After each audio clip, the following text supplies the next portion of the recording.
আসসালামু আলাইকুম, আশা করি সবাই ভালো আছেন। আজকে ছাদের এই যে মালটা গাছটার পরিচর্যা করতেছি। এই যে মালটা গাছের মাটি চেঞ্জ করতেছি।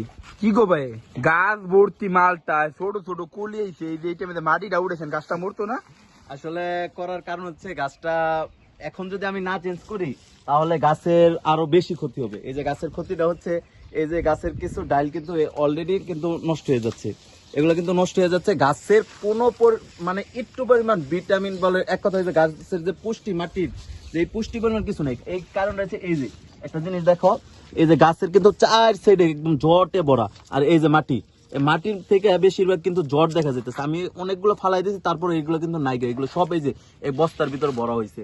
তো মূলত এখন যদি আমি মাটির চেঞ্জ না করি, সামনে বৃষ্টি, আর বৃষ্টির ভিতরে গাছের কিন্তু গ্রোথ বাড়ে, গাছের শক্তি বাড়ে, গাছের নতুন এক কথা হয়েছে গাছের নতুন যৌবন ফিরে আসে।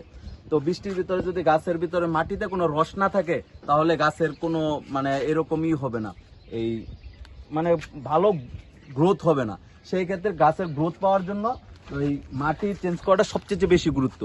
এখন হয়তো বা অবশ্য মাটিটা চেঞ্জ করা এক প্রকার বোকামিও, তো এখন বোকামি ছাড়া কিছু করার নেই, কারণ সামনে রোজার ভিতরে এই মাটিগুলো চেঞ্জ করা আমার পক্ষে সম্ভব না। রোজার ভিতরে বৃষ্টি আসার সম্ভাবনা খুব বেশি।